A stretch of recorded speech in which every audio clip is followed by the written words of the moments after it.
Hi, welcome to Storytime.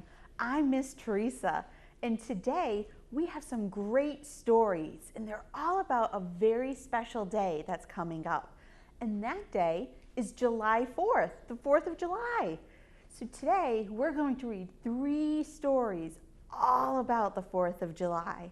So let's get right into our first story, and it's called The Great Cake Bake. Let's see what happens.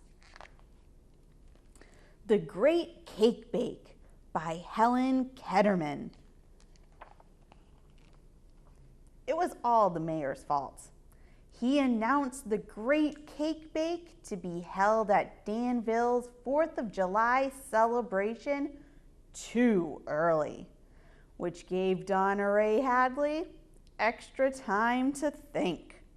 And that meant trouble. Donna Ray was crazy about contests, and she was known for going a bit too far. We can see Donna Ray thinking about something in the corner there. Last year, during the final judging of the Easter bonnet contest, the live bunny on Donna Ray's bonnet got wind of the fresh alfalfa nest of Easter eggs on Pearl Hawkins' bonnet. In a lightning quick move, the bunny hopped right onto Pearl's hat and started chewing. Uh-oh. Easter eggs flew everywhere, and Donna Ray was thrown out of the contest on grounds that her hat ate the competition. Pearl was awarded first place, but she never quite forgave Donna Ray. So when Donna Ray learned of the Great Cake Bake, she thought of a brilliant Boston Tea Party cake that would serve the judges cake and tea together. She covered a piece of plywood with foil, rigged a fountain on the platform, then set a punch bowl next to it. She decided to do a test run. Look at that super big wrench Donna is using. I hope everything goes okay. Donna Ray baked sheets and sheets of cake. She constructed cake buildings, cake piers, and a cake ocean, all nestled around the fountain and punch bowl. Looks like Donna Ray even has 2 helpers, the little bunny rabbit and the kitty cat. Mayor Fargenberg has to see this. She invited him over. The mayor came right away. He was sweet on Donna Ray, though she hadn't noticed. When he saw her creation, his eyes widened. "Such a cake!" he exclaimed. Donna Ray placed a chair beside the cake. "Have a seat, Alfred. There's a surprise." Donna Ray cleared her throat. "Tea is served." She pressed a button. Whirr! Nothing happened. "Must be clogged," said Donna Ray. She pressed harder. Nothing. The mayor leaned closer to take a look. Donna Ray jabbed the button again. Sploosh! Tea spewed everywhere. Uh-oh. The mayor mopped his face. "Try making a cake that won't drown the judges." And he went home to change his clothes. Look at the mayor. He got all of that tea right in his face. I'll try something different," said Donna Ray. She thought about the Statue of Liberty, a gift from the people of France to honor the 100th birthday of America's Declaration of Independence. What could be better for the 4th of July than a Statue of Liberty cake? So Donna Ray welded a few pipes and connected them to the tank from her gas barbecue grill. Uh-oh, I smell trouble. Time for a test run, she said. Donna Ray baked sheets and sheets of cake. She covered the tubes with foil, then constructed the Statue of Liberty around them. Only the top of one tube poked out of Lady Liberty's torch. She called the mayor to come see. Beautiful, he declared. Wow, look at that cake. It looks just like the Statue of Liberty. But I think something might go wrong. Let's see. There's a surprise, said Donna Ray. She handed the mayor a match. Will you do the honor of lighting Lady Liberty's torch? And the mayor struck a match. Donna Ray turned a valve. Flash, foom, kaboom. Look at what happened to that cake. Uh-oh. When the smoke cleared, the mayor wiped his face. My mustache, it's gone. No more exploding cakes. It's dangerous. Besides, I'd miss you if you blew yourself to bits. Donna Ray blushed. Why, Alfred, I didn't know you cared. You know, you look quite handsome without that scruffy mustache. The mayor grinned, then stuttered, I'd better go clean up. So there he goes, missing his mustache, part of his coat sleeves, his shoes. Let's see what Donna Ray does next. Donna Ray rethought her project. Paul Revere's ride would make the best cake of all. The contest was tomorrow. There'd be no time for a test run, but this cake surprise had nothing to do with squirt, nothing to explode. Nothing could go wrong. She has her two helpers, the kitty and the bunny. Let's see what they come up with. Donna Ray worked all night long. She enlarged the platform and baked enough cake to build the entire town of Boston on an extra wide cobblestone street. She finished just as the sun rose. Her cake was gigantic, the most spectacular one she'd ever seen. Donna Ray dressed as Paul Revere and looked in the mirror. She felt a rush of pride. Her cousin Will helped load the cake onto his truck. His horse Chester trotted behind. Off they go. When they got to City Hall, the whole town was there. Two long cake-filled tables sat across from each other. Donna Ray and Will set her cake between them. People crowded around. That is one big cake.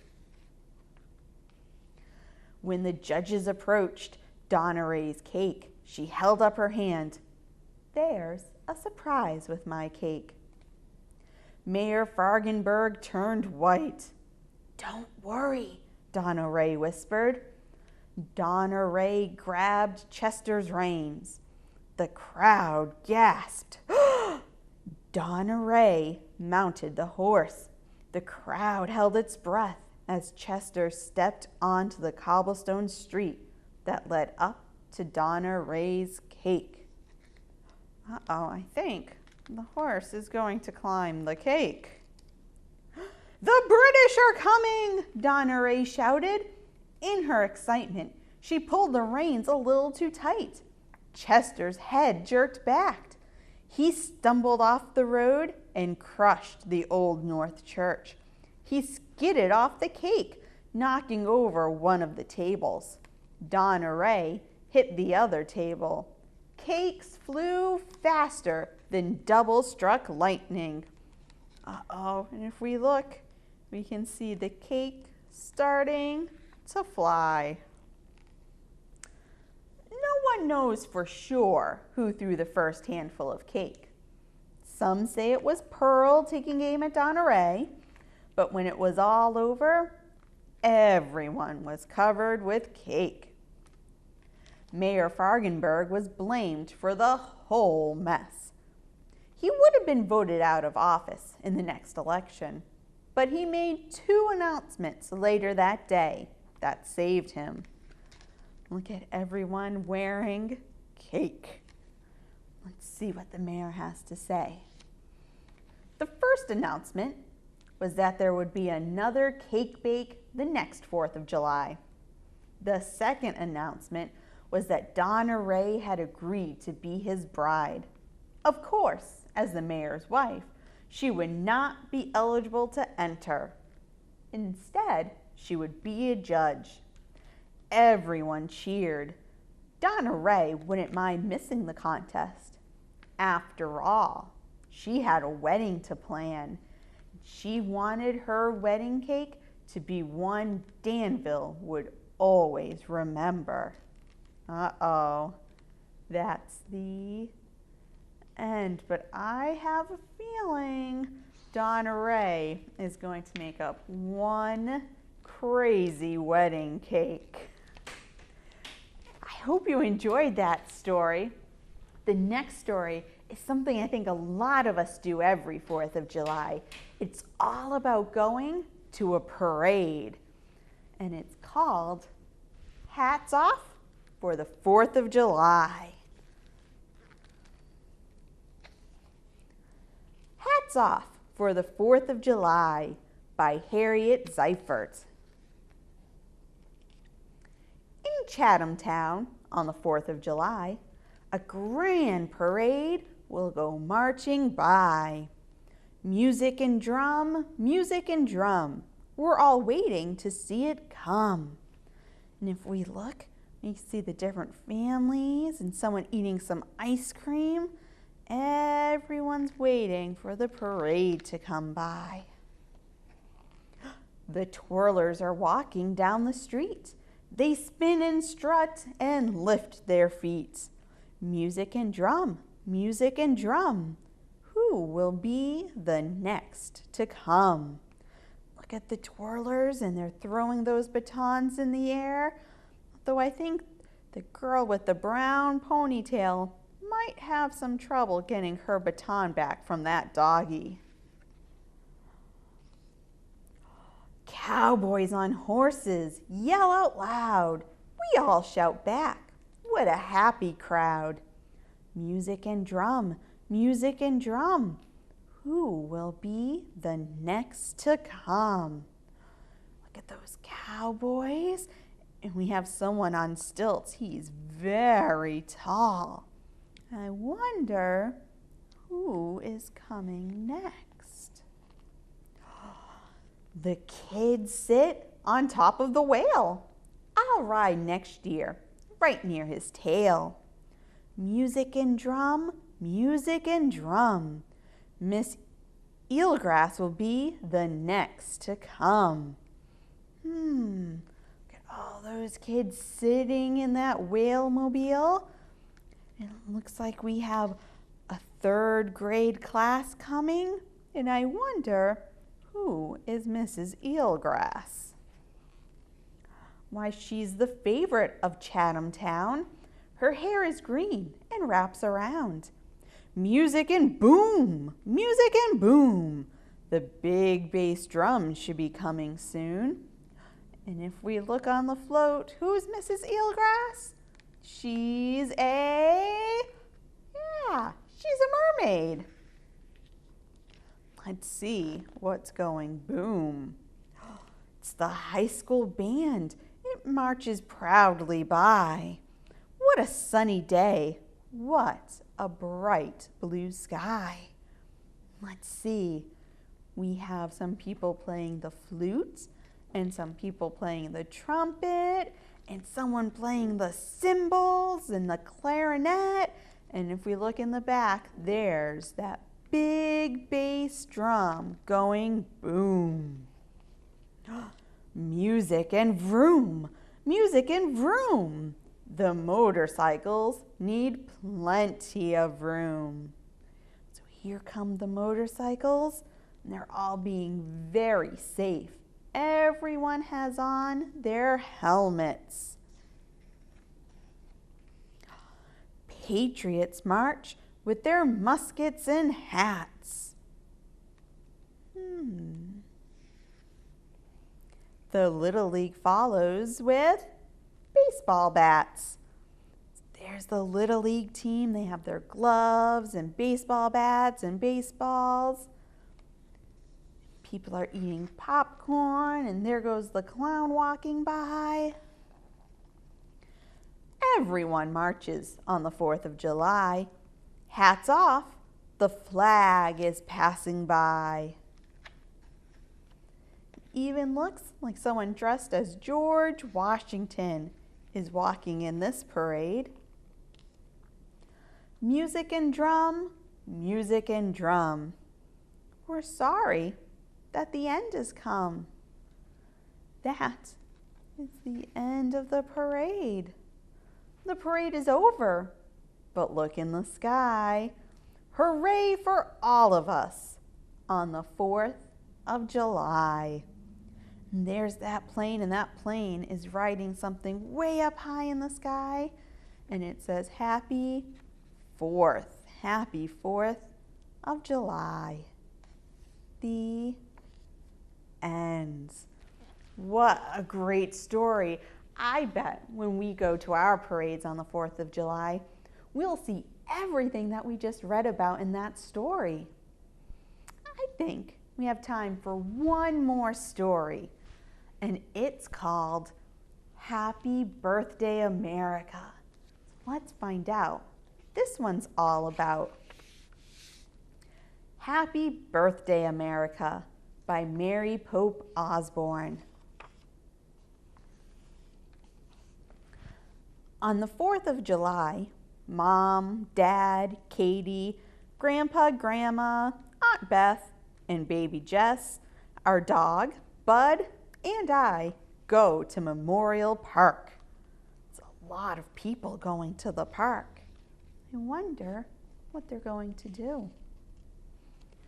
We march around the ball field in the pet parade.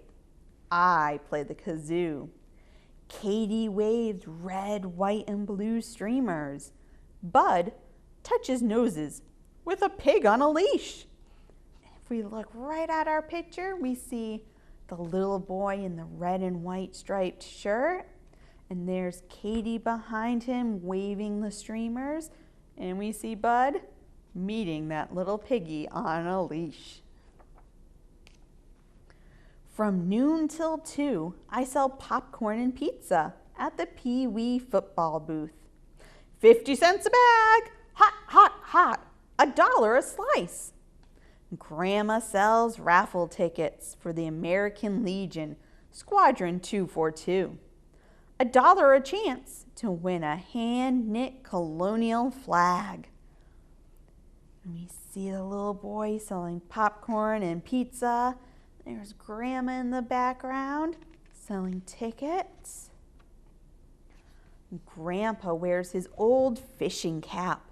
He sits in his wheelchair, while on the bandstand, Katie tap dances the hornpipe boogie in a sailor suit with Miss Cindy's School of Dance.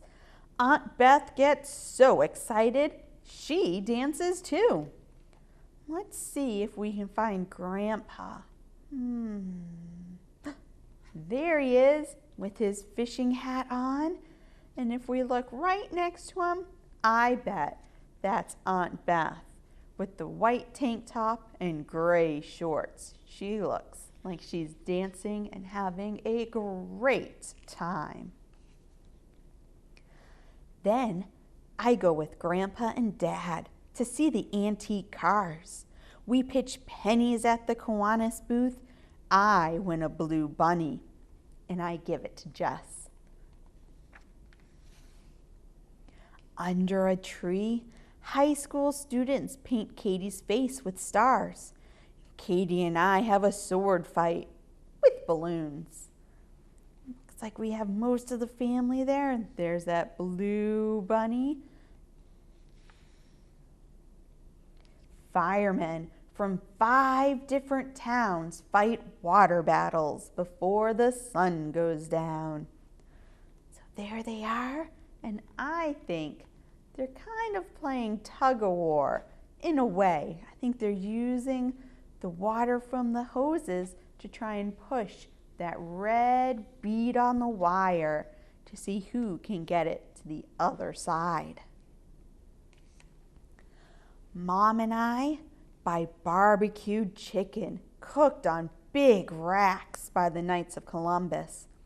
We have ice cream and waffles and then spread out on our blankets for the concert under the stars. Jess crawls away, but I bring him right back. Katie and I pile on Dad in the dark. Bud barks.